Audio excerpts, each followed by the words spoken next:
Hey y'all, so let's have a conversation. Yeah. This is October and it's Breast Cancer Awareness Month. And I have my beautiful cousin, Dr. Arnelle Wright.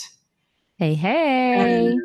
she's going to share her story on this episode. But before we get to her story, we're going to share some facts and some information to educate you on breast cancer. This is Breast Cancer Awareness Month, like I said. We're here to educate you and empower you and to give you information to help reduce some of the fears that you may have concerning breast cancer. The facts include breast cancer is one of the most common cancers in women, but it also occurs in men. I know we all often, hear women's stories, but when I was in primary care, I actually had a male patient that was diagnosed with breast cancer. So it can occur in men. Yeah. We should start our breast self exams at age 18. Women, if you have your menstrual cycles, don't do your breast self exams during your menstrual cycles. You should do it 5 to 7 days before or 5 to 7 days after your menstrual cycle, because if you do it during your cycle, you're going to have those hormonal changes in your breast. So you don't want to have any, scares with that. So don't do it during your menstrual cycle. If you're pregnant, if you're a man, if you're older and don't have any periods, choose one day of the month, mark it on your calendar, put breast self exam this day of the month. If you want to do the second Tuesday of every month, mark it on your calendar or put it in your memory that, okay, it's time, this is the day to do my breast self exam. That's for if you're pregnant, if you no longer have periods, or if you're a male. At age 40 that's when we start the screening mammogram. At age 40, usually every Mhm. year. At age 55, you can opt to do it every other year. And I know some women, we prefer to just do our mammograms every year. And it's Mhm. usually covered by most insurances. If you come back with an abnormal mammogram, the next recommendation is usually a breast ultrasound or an MRI of the breast. The survival rates have increased over the years because we're encouraging early detection. We have a greater understanding of breast cancer these days. We have increased technology. Now we have the 3D mammograms we can get a better picture of your breasts. So the survival rates have improved over the years. I did read that John Hopkins, they said that 40% Mhm. of the women that have breast cancer, 40% were diagnosed because of they felt the lump themselves. Yeah. It wasn't by the mammogram. So that's another reason why we're encouraging you to do your breast self exam, your self breast exam. So because I know when I was in primary care as well, the women that I had that were diagnosed with breast cancer, they Mhm. found it themselves. They Mhm. had previously had a mammogram the year Mhm. before, but then they found a lump in their breast themselves. So Yeah. 40% per John Hopkins. So some of the risk factors of breast cancer include if you're female, Mhm. age is a factor, personal history, family history.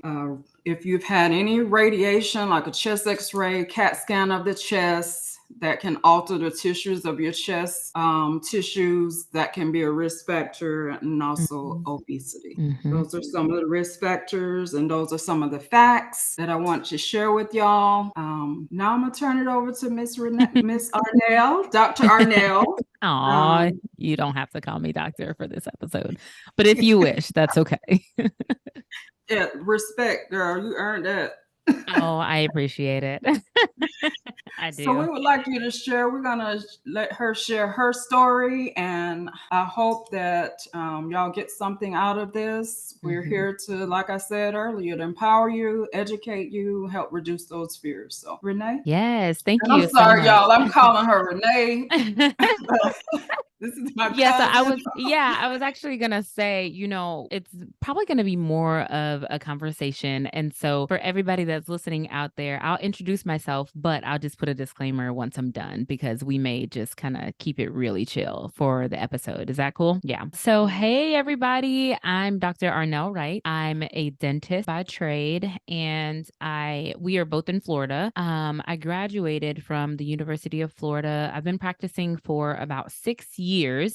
So according to the American Dental Association, I'm still considered a new dentist. Their definition is 10 years or less. So I'm still in that new dentist category. I feel like I'm finally getting my bearings as it relates to work, career, life, leadership, balance, all the things, health, self-care, wellness. And for this conversation, I really appreciate the topic. One, because it's very timely. Two, because I'm having this conversation with my cousin who I don't get to see you very often. I feel like I just do a horrible job, but I feel like if this is what causes us to have a conversation, I'm all here for it. So I'm like, this Yeah. is great, and I'm also appreciative of this opportunity because for anybody who hears this story or has, knows someone, I'm pretty sure we all know someone who has had breast cancer, who's a survivor, a thriver, someone who, is probably, they didn't win their fight or they are no longer living, from breast cancer or some sort of cancer. We have either we know someone or we've heard a story of someone who has had to face this disease. And so this is something that I really, really appreciate because as you know, I am only 37 years old. So at the time that this podcast is being recorded, I'm 37 years old and I'm 2 years out from my diagnosis. So at the time, it was a week before my 35th birthday. I was about to turn 35. Yeah, when I was diagnosed. And yes, to your point about the self-examinations, that's exactly how I found the mass in my breast. So I found the lump and it was strange because typically they say that breast cancer is not is asymptomatic. Like you're not going to feel any sensations or any pain or anything like that. But I had like a tingling sensation in my breast. And so I was just like, what is going on? And I just kind of did like that. And so to be Mhm. honest with you, I didn't even do a real like palpation or anything like that. And I wasn't very good about doing my self exams at home. And so, like, in retrospect, I'm like, man, I kind of just wish I would have spent more time. Like, I would have taken that a little bit more seriously. I think sometimes when life happens, we just get so like busy, or we're just like, that has nothing to do with me. You know what I mean? So we like Mhm. turn a blind eye, or we just say, oh, that's someone else is going to be facing that disease, not me, and I Mhm. feel like that's a mindset that I had, but it wasn't, I didn't realize that I had that mindset. I think I just was apathetic or I was just living life. And, I kind of thought that it was like, oh, that affects, older people or, you know what I mean? Like there's just Mhm. so many thoughts that I can think about now that I'm just like, oh man, I totally ignored family history and all of those things, which I'll get into in just a moment. But I found the mass. And I actually booked an appointment like immediately. I did telehealth. I kind of pretty much logged into the app to my doctor's office and then I booked an appointment. My doctor couldn't see me, but her nurse practitioner could. And so she could see me the very next day. And I was like, yep, give me that appointment. It's done. Yeah. I saw her that afternoon and I could tell, she was concerned and she was just like, to your point, the next step is going to be that ultrasound. So she ordered the ultrasound, and then the journey from there pretty much began for me. Um, I went and had the ultrasound. I then had the mammogram. I'm sorry, wait, you know what? She might have ordered the mammogram. Yeah. Sorry. It was the mammogram, and then from the mammogram is when I had the ultrasound. But And they so go ahead. usually, if you have an issue, order we call a diagnostic instead of a screening Oh yeah, it was a mammogram. diagnostic. Oh yeah, it was definitely But that diagnostic. should that usually includes with the ultrasound. Did Ultrasound? they Yeah, do okay. both So the same day? they might I don't think they did I think they did the ultrasound at the time of the biopsy too, if that makes sense. Because I had to go to two different locations for for them. So, if I remember correctly, but it has been 2 years and, after a long time has passed, we just try to put that behind us, you know? Yeah. You know what I should have done? I should have brought my notebook with all of the steps and everything that I, experienced during that time, but, so you might know that part a little bit better than what I can recall. But once I had the mammogram, it was like a waiting game. So it was very, very stressful. It was, but deep within my heart of hearts, like I knew, and maybe I just wasn't in faith, but I knew that I was like, man, okay, so this could really be something, because that's when I started considering the fact that, we have a family history of Mhm. cancer. And I was just like, all right, so this may be a little bit more serious than what I know.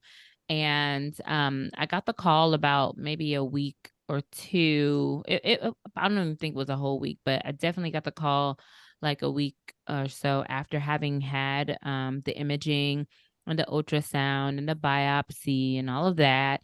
And then that is the next step in the journey. So it was doctor's appointment after doctor's appointment after doctor's appointment.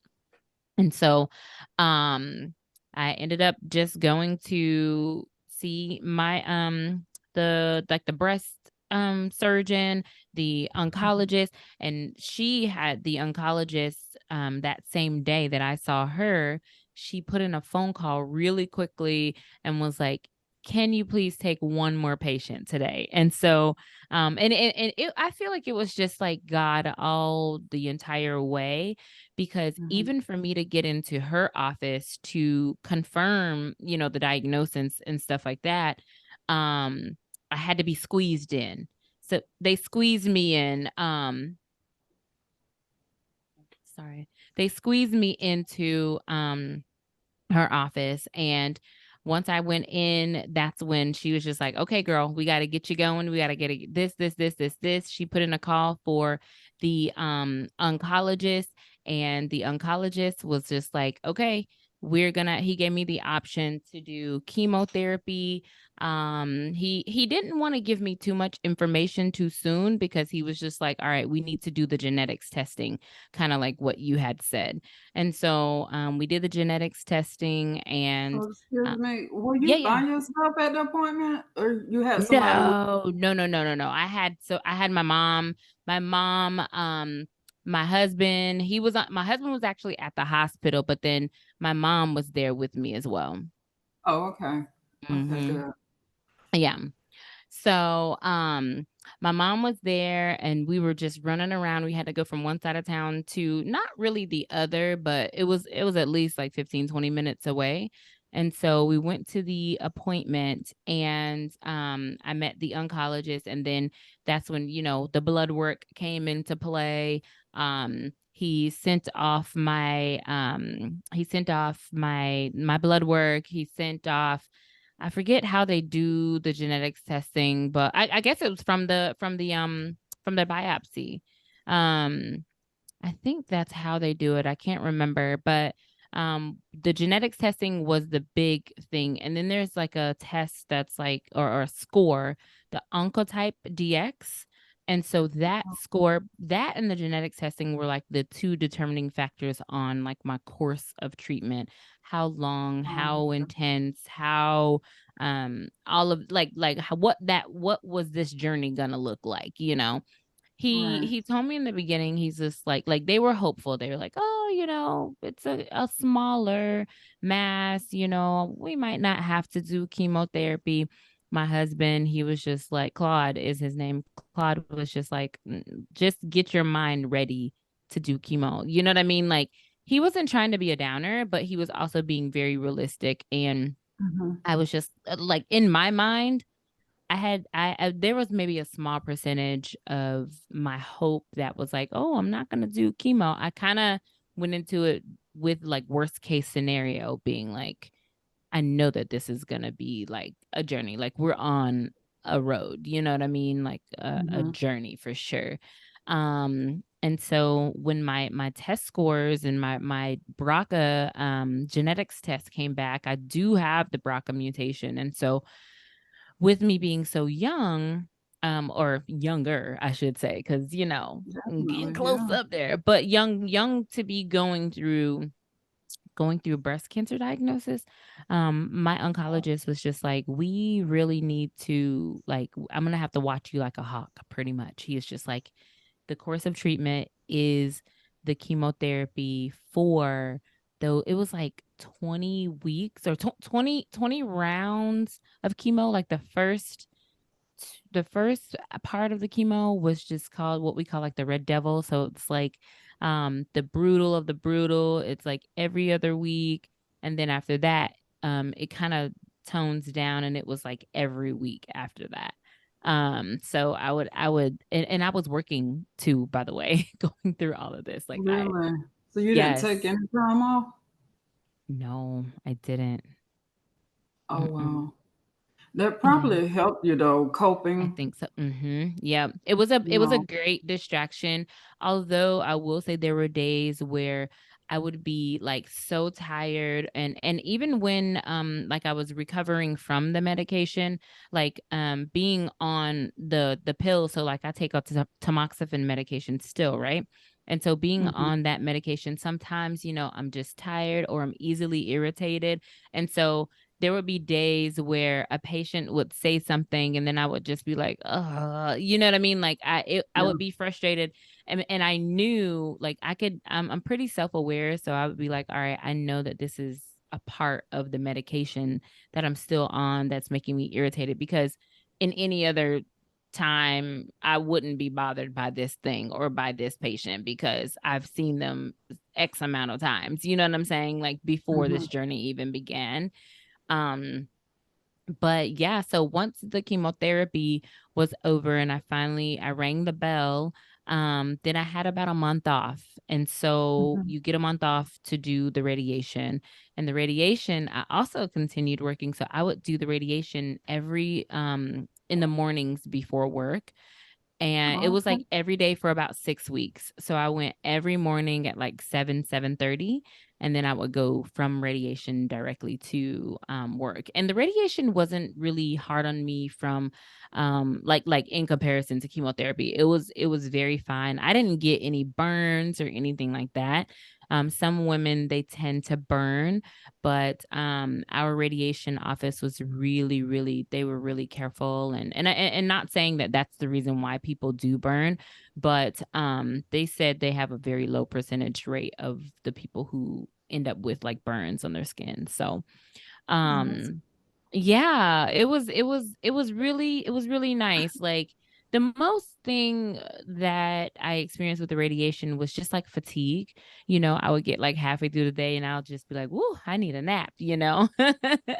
After running around seeing patients and stuff like that, and just being with my team and my staff. So let's see, after radiation, then it's like I'm on monthly recalls. And I will say, like, my monthly recalls, I realize that they cause me a little bit of stress just because I'm like going back to that place like every single day. And I have to get in the chemo chairs because sometimes I have to get an injection. I have to get my ports. I still have my port. I still have to, Okay. yeah, they keep it for about 2 years, so I have to get it flushed like every quarter. And it's not, I was gonna say every once in a while, but every quarter I get the port flushed. And so we're almost at the point where I can have the port removed. Um So and you're still doing monthly? yeah. You, hmm okay. My doctor said I probably would be doing monthly for a very long time. Like a long Yeah. time. He's like he wants to see me every single month, even though, sometimes I don't necessarily have to see him, but when I'm in there, there are some visits I see him more than I don't see him, if that makes sense. He's always like checking and asking questions about medications because there's a journey that he has me on now too. The next step in this whole thing. Like it's over, but it's not over, if that makes sense. Like I'm in remission, I'm cancer free, but because of all of the factors, like the BRCA mutation, the oncotype score, my Mhm. age, family history, all of that causes him to be a little more hands on. So he follows a different protocol for women in my age group than he does, maybe someone who's much older, and who has Exactly. different scores. There's just different things. And I should say pathways or courses of treatment that he takes based off of like the situation at hand. So That's like the short version, but I think we can get into some discussion on like wellness, like how, because in the process, like I had to deal with the fact that I had been diagnosed, right? And I'm a believer, I'm a woman of faith. So for all of our listeners out there, I believe in Christ, I believe in Jesus. And I don't know if that's okay for your show, but if you want to cut it, that's okay. But It's I can just, definitely okay because yeah. I'm a Yes. born again believer, Right. saved, Yes. sanctified, filled with the Holy Ghost. I know that's right. Good. And so I'm a believer.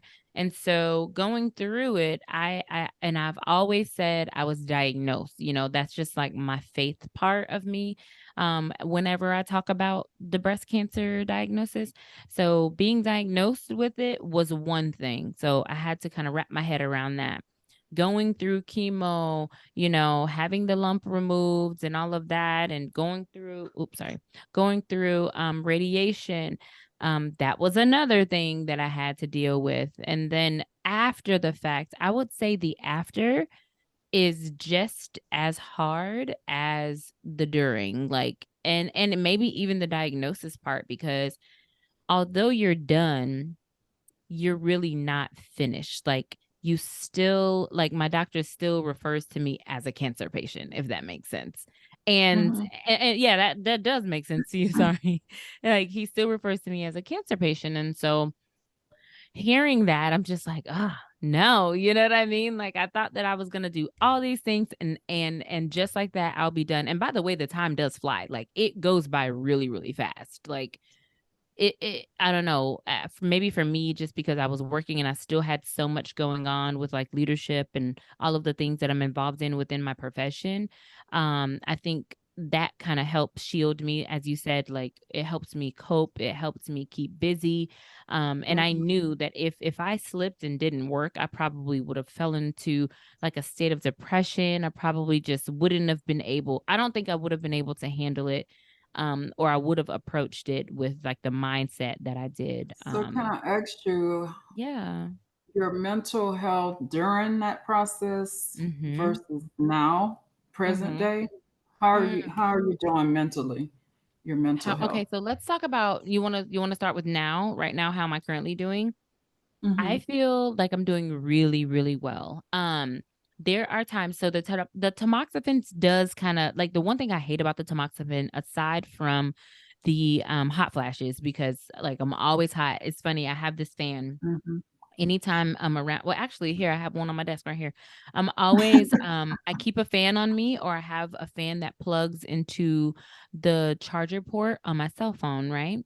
And whenever anybody sees me, like if I'm outside or even if I'm inside, they're like, "Oh my gosh, you are so cute. Oh my gosh, you got your fan." I was just like, "Well, sometimes I don't tell people, but I'm just like, well, actually, people, only if you knew, like, a girl is having a Yeah. hot flash right now." You know what I mean? Like, and I'm also trying to like cool myself down. So I have to pull my hair off my neck, so many things like that. So aside from the hot flashes, like, just the irritability is what bothers me about the whole thing, because I feel like there are some moments where I'm just like more agitated about things that wouldn't normally bother me. You know what I mean? So, Mhm. Mhm. um, but mental health right now is really, really good. Like, I do a prayer group every Tuesday, actually. And I've Oh. been doing it since, yeah, I've been doing it since before, like right when I just got diagnosed. So I've been meeting with them pretty much religiously every Tuesday. Every once in a while I may miss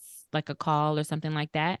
But one of my So is this your church home group, or is it well, a group that I can be part oh, of? yeah, you can actually be part of it. So here's the thing. When I was in college, I was going to a church up there, and there was like one of the prayer warriors. Man, she was just dynamic. And so she was like one of the youngest. There's like a trio, pretty much. There's like one that had been there for a very long time, and then she like taught another one, and then the other one taught her. And so they're all like three great friends, and they used to lead the 5 a.m. prayer team. And so every once in a while I Oh, would go to wow. like, yeah, I would go to the 5 a.m. prayer, and they were just like almost discipling me when I was in college.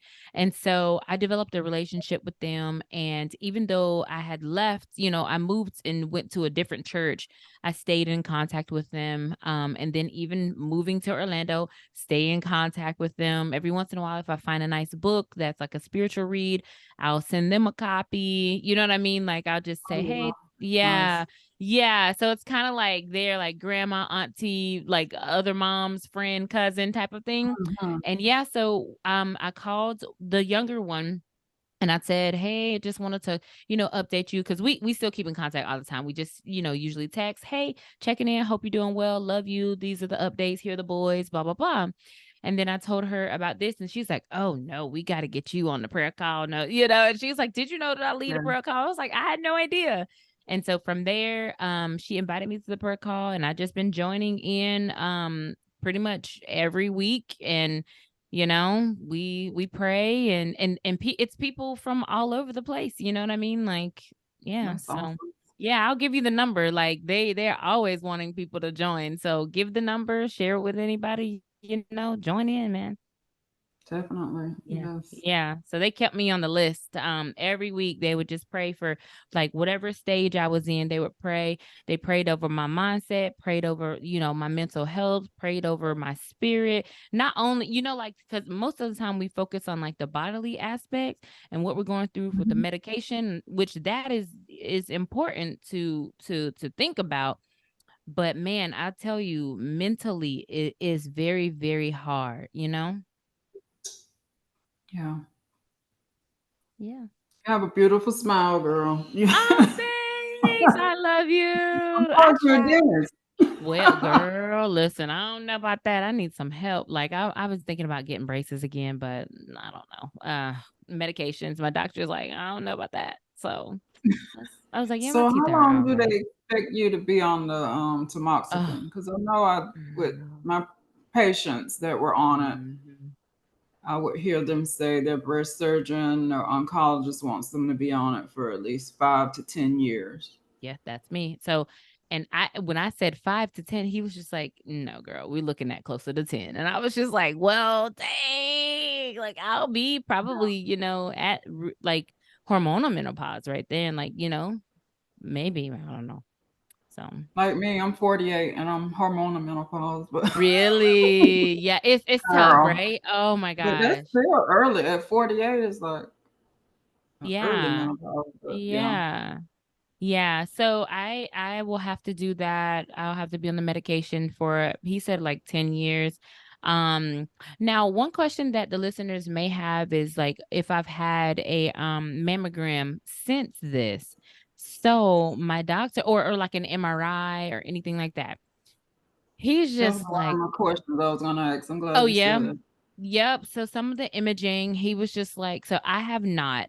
He asked me one time, and I just love this so much. Oh, I'll share something else with you too that really may benefit the listeners from one of my visits with my doctor. But as it relates to the imaging, he was just like, it. What I want you to do is he told me if there's any like coughing or anything that is persistent and doesn't go away, we will order the mammogram.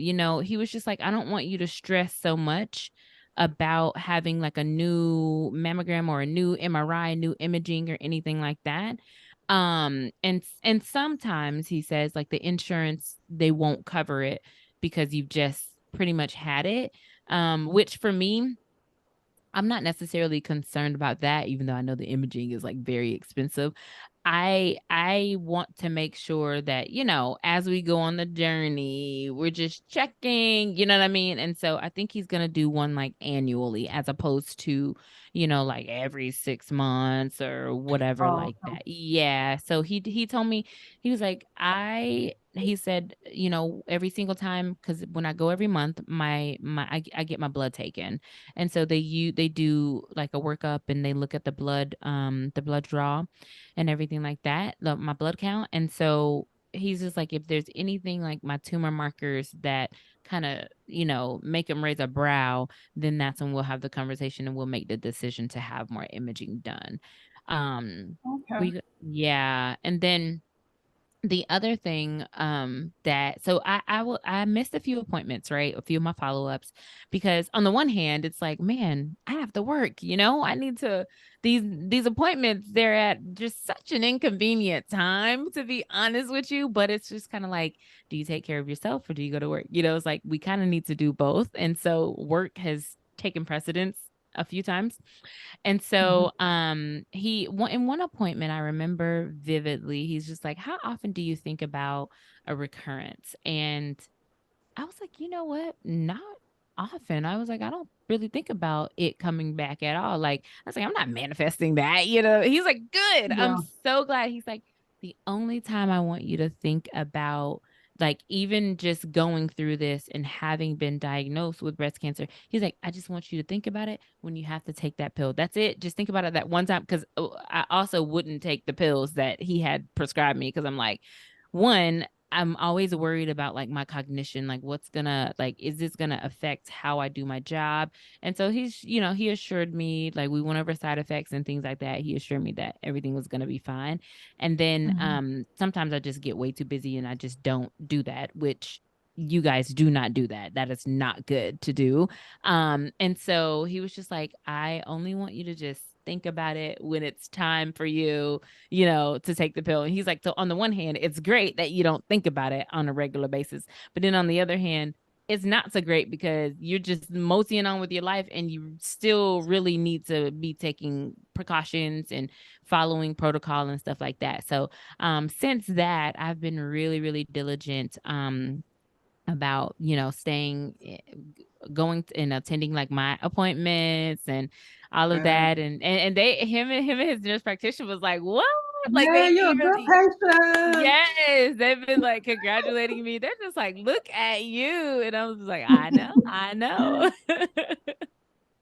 Cause y'all So know us nurse practitioners and doctors, we be saying, Lord, they done missed another appointment. Look at them. yes, I know, I know. But you know what? I appreciate that team so much because another thing, and this, might apply to some of your listeners as well, is just having a provider who is like culturally sensitive and culturally Yes. competent, I should say. My doctor actually leaned in a little bit to the fact that like he took notice of the fact that I was missing appointments. And he was just like, he said, I want to tell you something. Like he said, I understand that people of color, and by the way, well, I guess you can say he's of color, just now that I think about it, he's a minority, but he's not African American, I should say that. So he was just like, I know that like there is a lack of understanding in healthcare, especially with like Caucasian providers and things like that. They don't understand that, sometimes our minority patients may have mistrust for, a Caucasian No, provider. healthcare. Exactly. And Mm-hmm. for healthcare, you feel like medications are being pushed on you. And that was Mm-hmm. something he leaned into that. And he had a really, really robust conversation with me about his understanding on that. He told me about how he was on a panel, like, and he almost started crying. I was just like, oh my gosh, I love this. It really touched Wow. me. And that's Yeah. actually how I like turn the ship around with like being more intentional about going to the appointments, seeing him, talking to him about everything, because he was like, I want you to know I'm gonna recommend for you to take the medication every single time. I'm gonna ask you about it every single time. He said, I believe that, like, I know that if he said, I don't think you have a trust issue with me as your provider. And so he went through the whole like litany of understanding how like minority patients, they don't necessarily have a trust for healthcare, and how he's Mm-hmm. been on panels and things like that to kind of educate his colleagues to continue to like show interest in the patient. Because oftentimes what happens is if the patient kind of misses appointment, misses another one, it's like, oh, okay, they don't care, so I don't care. They may not say that, Exactly. but they Yeah. just kind of, they don't really try to reach out and kind of just dig a little bit. And so Mm-hmm. he went in and he was digging, and he was just like, so Yeah. he was digging and he was just like, I think that you still want me to make recommendations. However, I will know that you are completely checked out when you tell me to stop recommending. And so he was like, until then, I'm still going to check in with you and recommend. And I was like, I'll be here every month. Like that, that's all I Amen. needed. Thank you, Yeah. I Lord. was like, I'll be here every month. Like, say less, say less. Exactly.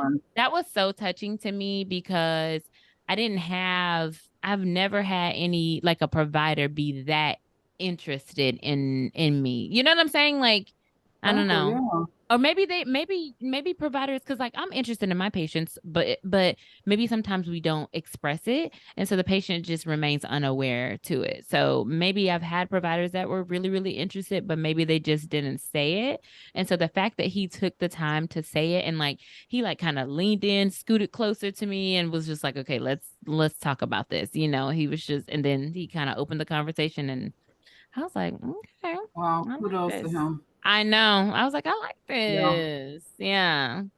But Yeah. I do hear that most oncologists they show a little bit more compassion and concern Yeah. and, Yeah. Maybe empathy because for of the nature of patients. the job. Yeah. Yeah. Awesome. Sorry, I was just rambling. I feel like I talked so much. No, this was great. Was I, it?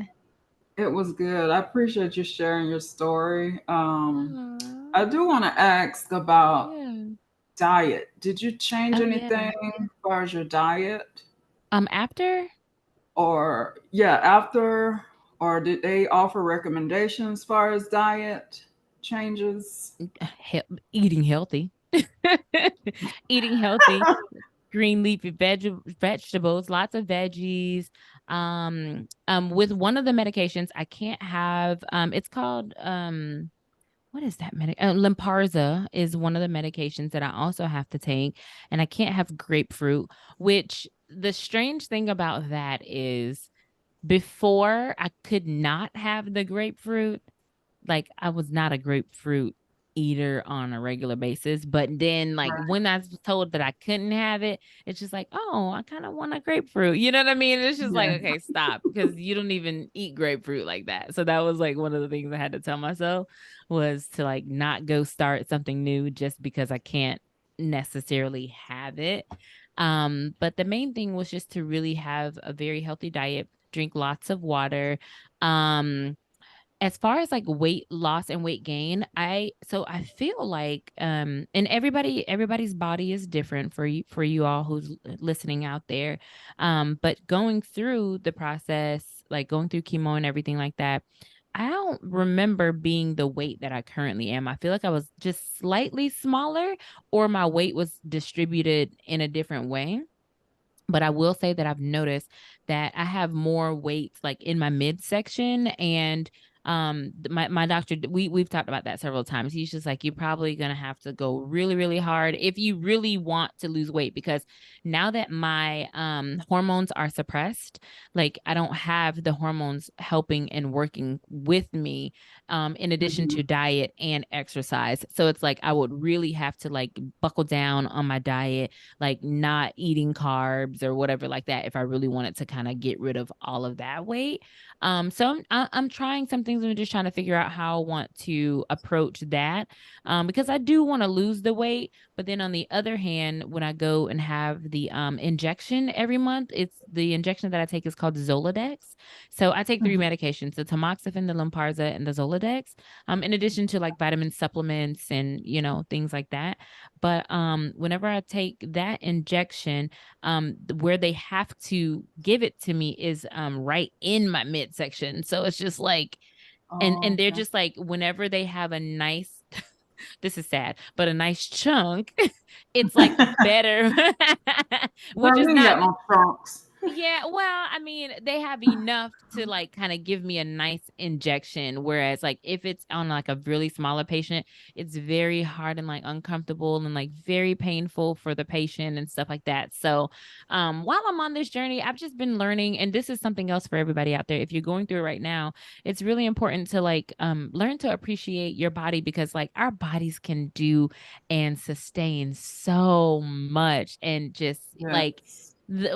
the thing that the human body can do It is God is phenomenal good. how we can just bounce back. And so, one of Mhm. the main reasons I haven't been super, super crazy about it is because I've been trying to find satisfaction in where I am now and appreciate like just all that I've been through and not want to just go and change so much or just alter myself just because of this. You know what I mean? Like because of what I've been through, I'm like, this is okay. This is okay because my body has been through a lot. My mind It's has been through a lot. You know what I mean? embrace it. Yes. Yes. So it's weird because, and I know we probably need to wrap up, but I will say it's weird because on the one hand, I'm a healthcare provider and, we talk about diet and exercise. Although I'm mainly like neck up, I still try to educate my patients on nutrition too, because, mouth is a gateway to the rest of the body. What you're eating, it affects your teeth. And then if you're eating bad, then it affects the rest of your body, yada, yada. So on the one hand, it's like, okay, I want to be like body positive because of all that I've been through. But then on the other hand, it's like, well, it's a slippery slope. You don't want to get too comfortable because then you have all of those health and risk factors for other diseases and stuff like that. So I do want our listeners to know that we are conscious. We know about, the that it's a healthy balance between both of them. But for anybody going through breast cancer or you're finishing up the journey, just know that like your body can survive so much. And so yeah, just be nice to her. Be nice to her or him. Exactly. So this was beautiful. Yeah. Any any encouraging words for anyone out there? Yes. Yes, I wrote some notes down as you were doing the opening statements. Um, with the breast self-exam, I know, so like with my family history, I know that I probably should have taken that a little bit more serious. And so for all of our listeners out there, in the breast cancer community, one of the things that I learned very quickly was to feel it on the first. So that's something that we all say is feel it on the first. So Okay. yeah, so typically I put a note in my phone, and even after going through chemotherapy and everything like that, you're even though you're cancer free, you still want to take those precautions and continue to do your breast examinations. So feel it on the first, put that Feel note it on into the your first. phone. Yep, I like that. yep. Yeah, Good so way put to that note. remember. Yep, that exactly. It's super easy. Feel it on the first, unless of course, your cycle or You're on whatever your is cycle happening. on the first. Yeah. Yeah. So put that note in your phone. And then I just want you to Good one. remember that this is self care. So, like doing your breast self exam, that's taking care of yourself. Drinking lots of Yes. water, that's taking care of yourself. And I had been like on a water journey, like where I would post me drinking my water every single day. I had been doing that for a year prior to being diagnosed. And when I went through chemo, that was the one thing that helped me pass the medication so easily because I had already been like a big water drinker. So I drank gallons and gallons of water like while I was going through chemo too. And so my doctor said that's actually what's helping you do a really good job with like the side effects of the chemotherapy drugs. Um and just remember that your providers, although they are there to be like the experts and to help guide your care, you need to partner with them as an advocate for yourself, like speaking up, asking questions, not just Exactly. taking their expertise for gospel. We respect their expertise, and I want my patients to respect mine too. But at the same time, those patients who actually lean in and they kind of partner with me, I feel like I'm more prone to kind of spend even more time with them because I want them to make informed decisions. And so just trying to making sure that you're listening to your providers, but you're also asking questions and giving them the opportunity to hold space for you to advocate for yourself and increase your health education and literacy. So those are my Amen. tips. I'm a big person on advocating. I'll Mm-hmm. advocate for you if you're my patient, but you got to Mm-hmm. advocate for For yourself as well. yourself. Yeah. Wow. Thank you. Thank Thank you, cuz. you. You're welcome. I'm gonna have to try to get us a picture with our big old headphones on. Let me see if I can do that. Ah, What? It's so cute. Look at those cheekbones. Looking just like girl. Aunt Sylvie. All right. Thank you so much. And if any of our listeners or viewers want to, reach out to you and ask any questions, Yeah. do you have like a contact I can put on? I can put Yeah. it in the contacts. And like the When I notes. post this, I'll put it on the your contact information. Yes. Okay. So, I mostly hang out on Instagram. So, if you Okay. all are Instagram users, my handle is at the Daily Dentist. You'll see me there, and I typically do like emails through I have a personal growth and development company, so it's called Being and Becoming Your Best. I don't know if I've ever told you about this or not, or if you've ever seen it, but it's called Being and Mhm. Becoming Your Best, and so you can reach out to me there. I just do like with this journey that I've been on, I realized that before leading up to it, I've always been just so fascinated with personal growth and development, always just elevating in any aspect of your life. And so I heard in my spirit, I reached at like, okay, God, I'll do this thing. And so it's pretty much just like a community for women who want to grow and always be like elevating, but elevating from the perspective of like, okay, I actually have something to improve, not from the perspective of, oh my gosh, I'm being hard on myself and like I just need to do something else. You know what I mean? It's from like Mhm. a place of health as well. Not a place of like self-criticism or self-destruction or anything like that you're not good enough. So yeah, so that's where people can find me. And how can I get with the being and becoming your best? Okay, so the website is www.beingandbecomingyourbest.com. Okay. I post blogs. Like I haven't been as regular, but I'm getting a VA like in the next month to kind of help me with some of the emails that have been coming in. Oh, And yay. I know I'm super excited because so in the community, I do like a personal growth segment. Like I just did a video on setting goals because usually in October, it's almost like the beginning of the fiscal year for me. Like it's the beginning of the year for me. I start thinking about like what went well in the year that we're currently in. And I just start like projecting and thinking about what do I want to achieve? What do I want to improve? What do I want to strike from my Self list? reflection. Exactly. So, and it takes me Hmm. about a good 3 months before I decide on the goals that I want to declare for the upcoming year. And so I typically do that in October. And so I recorded that video. It's about 45 minutes. And there's a link on the site, but if you just do like beingandbecomingyourbest.com/smart goals, then that's it. Like you can get the video that way. But yeah, so that's some of the ways. And I talk about leadership and personal growth. I feel like healthy work culture depends on like a healthy person, mentally, emotionally, all kinds of ways. You know what I mean? It all ties in together. So I don't know. I'm kind of like Awesome. I like to geek out on that type of stuff. That's good. Thanks. All right. This was another conversation with Life Conversations with Dr. Amy. If you're not Oh, subscribed, hit that subscribe button, hit the hit that subscribe. like, hit the like button, share, Mhm. because this is a topic that I'm sure a lot of you are going to enjoy and get something Mhm. out of this. So share it with your friends, your family. Mhm. Thank you, Miss Arnelle. Dr. You. Arnelle, I love Thank you. you. I love you. I'm so excited. All right. Well, you have a Okay. good day.